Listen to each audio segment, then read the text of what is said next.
Hello and welcome back to Bicycle Legs and another edition of Anniversary Albums. Today we're going to be looking at albums that are having a significant anniversary in the month of August 2023. For those who are new to this series, when I say a significant anniversary, I'm talking about an anniversary that ends in a 5 or a 0. So 50th, 35th, 25th, 40th, that sort of thing. You'll get the gist as we go along. Anyway, let's get into it. I've picked out 10 albums as usual for this episode. And we're going to start with an absolute classic having its 50th anniversary in the month of August. It was originally released on the 3rd of August 1973, and that is Inner Visions by Stevie Wonder. Smack bang in the middle of his classic period, and it is such a great album.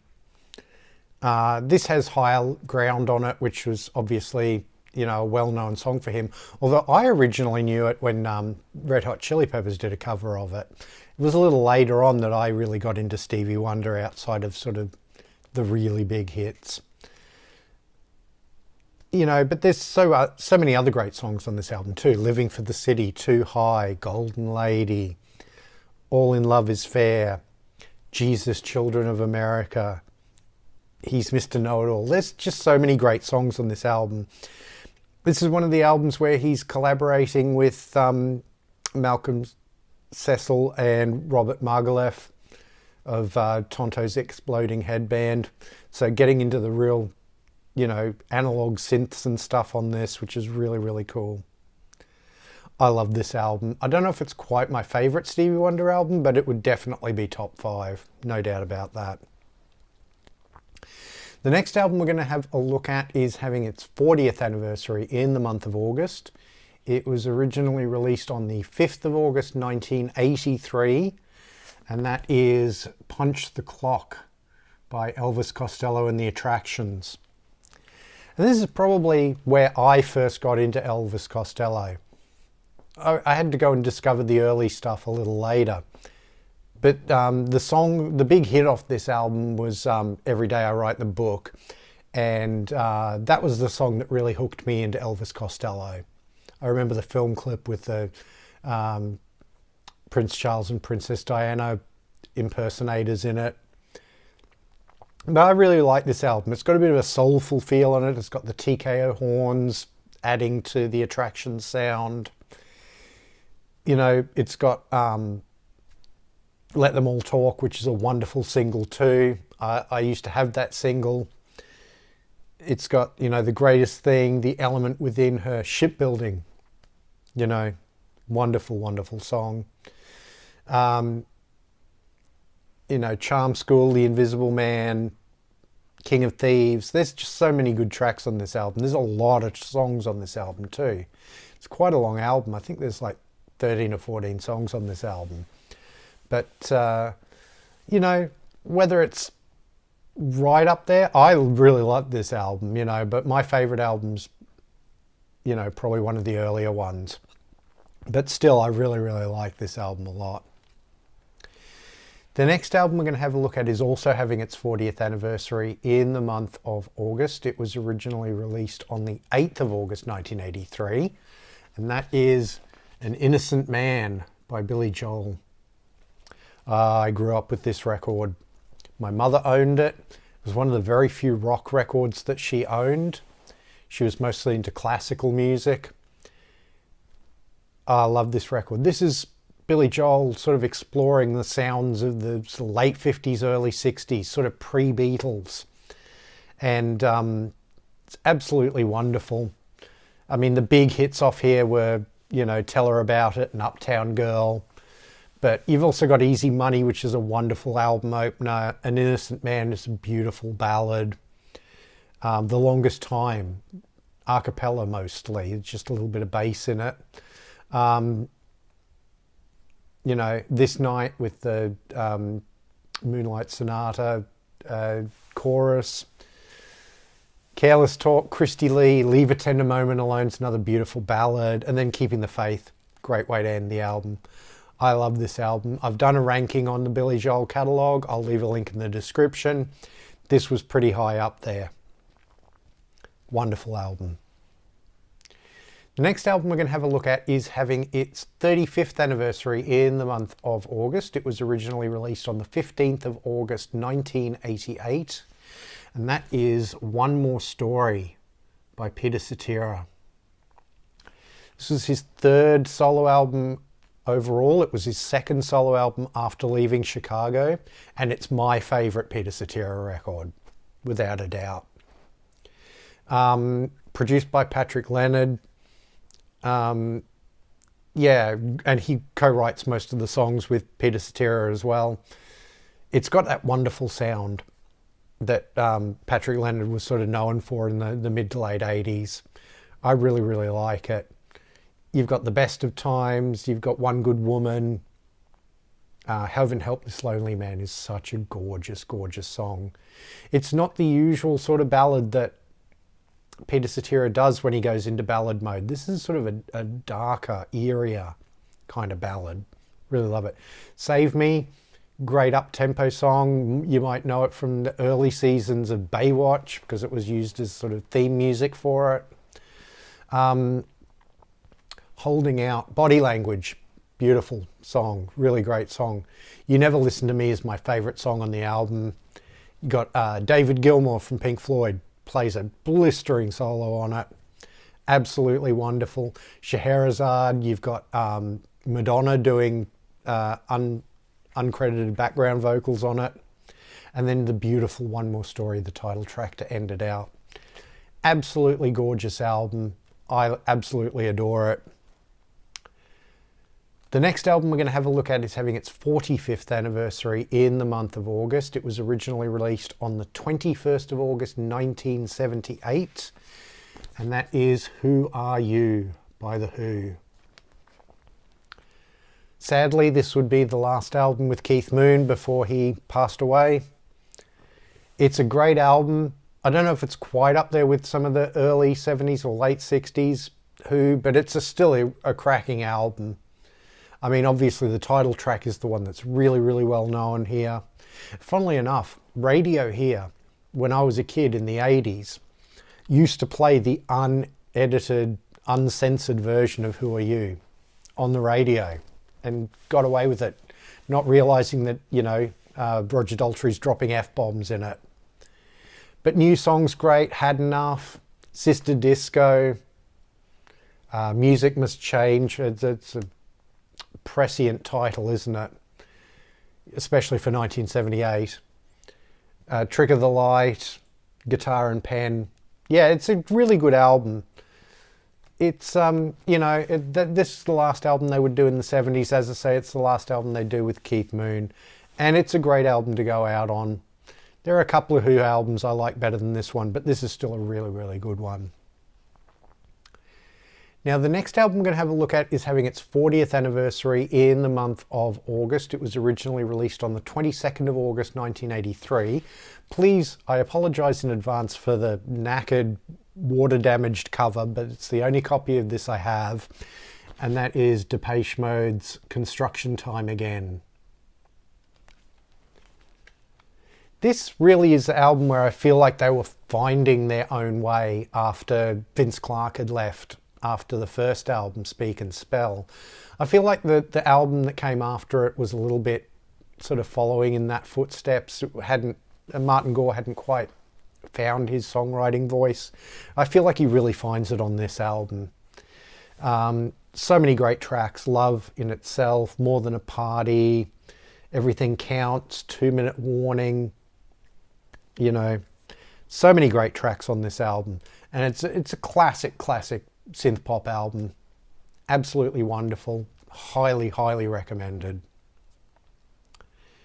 The next album we're going to have a look at is having its 20th anniversary in the month of August. It was originally released on the 26th of August 2003, which was just less than 2 weeks before this artist would sadly leave us. And that is The Wind by Warren Zevon. Unfortunately, I don't have this on vinyl yet. It's definitely in the want list. You know, this was the album that he was recording. He didn't even think he would live to see it come out. He did just, but It's an incredible album to go out on. Dirty Life and Times, great song. Disorder in the House, he does an incredible version of Knocking on Heaven's Door. Numb as a Statue. Keep Me in Your Heart is the album closer, and that is just, what a heartbreaking song that is. I've always told people I want that one played at my funeral. It's a beautiful song. The Rest of the Night, Please Stay, you know, just a great album. The next album we're going to have a look at is having its 45th anniversary in the month of August. It was originally released on the 28th of August 1978. It is the debut album by this band. One of my top 5 favourite bands of all time. It's Are We Not Men? We Are Devo. I mean, what an incredible way to announce yourself to the world this album is. This is very much their punk album. They would get more and more into synthesizers and would sort of go from punk to post-punk to new wave to synthpop. You know, they would sort of run the gamut of genres, but they're very much in sort of punk mode on this album. You know, so many great tracks on this album. Uncontrollable Urge, their brilliant, brilliant version of Satisfaction by the Stones, you know, Space Junk, Praying Hands, Mongoloid, Jocko Homo. I mean, that's just side 1. You know, side 2, you've got Too Much Paranoia, you've got Gut Feeling, Slap Your Mammy. I mean, that was, I think it was in The Life Aquatic was used. Wonderful film. And of course, Mark Mothersbaugh has done music for a lot of Wes Anderson films since then. So, you know, Shrivel Up, Sloppy, just so many great songs on this album. Come Back Johnny. What a great album. I've done a Devo studio albums ranked as well. I will leave a link for that in the description as well. As indeed I have done a studio albums ranked for the next band that we're going to talk about, and I will leave a link for that in the description. This album's having its 40th anniversary in the month of August. It was originally released on the 30th of August 1983, and that is Mama by XTC. A significant album for them because this is the first album that they recorded after they stopped touring, after Andy had his breakdown, couldn't go on stage anymore. This was the first album that came out after that. And it's a great album. This is my son's favourite XTC album. And it's not hard to see why. So many great songs on it. Beating of Hearts is just such a great album opener. Wonderland, just so lush. It's unusual for XTC to be that lush, especially in the early 80s. They would do more and more of that sort of stuff as the 80s went on. Love on a Farm Boy's Wages, beautiful acoustic song. Great Fire, love it. Deliver Us from the Elements. I always felt that that song was a little bit sort of pointing towards the way Dukes of Stratosphere would go. Love that song. Great Collins song, that one. Human Alchemy, Lady Bird is beautiful. In Loving Memory of a Name, Me in the Wind, and then Funk Poppa Roll ends the album, which points the direction that they would go for the next album, The Big Express, because it's a louder, brasher song compared with the more pastoral sound that a lot of this album has. So much so, Andy didn't think that they'd even get to do another album after this one. That's why at the end of Funk Poppa Roll he says bye-bye, because he thought that was it. He thought that was the end of XTC. Incredible to think of. But obviously they would go on to do many more albums, all of them absolutely wonderful. The last album we're going to have a look at today is having its 50th anniversary in the month of August. It was originally released on the 31st of August 1973, and that is Goat's Head Soup by the Rolling Stones. This is, you know, just a lot of people think this is sort of the end of their classic period. I don't know, I reckon this one just makes it into the classic period myself. You know, you've got Dancing with Mr. D, it started off. 100 Years Ago is great. Do Do Do Do Do, Heartbreaker. Angie, gorgeous ballad. You know, Rolling Stones aren't always well known for their ballads. They're sort of known for their up-tempo R&B bluesy sound, but Angie's a beautiful ballad. Silver Train's great. Hide Your Love. Can You Hear the Music? And then, of course, Star Star at the end, which obviously they had to name differently because of, again, F-bombs in that song. But it's a great album, and I think it deserves to be sort of considered in the same breath with, you know, albums like Exile on Main Street and Sticky Fingers and Beggar's Banquet and things like that. I think it belongs. So there you have it. Those are my anniversary albums for August of 2023. Please let me know in the comments which ones of these you like, maybe even which ones you don't like so much. Please let me know which albums I didn't cover, because I always love seeing those comments of the albums that I didn't include.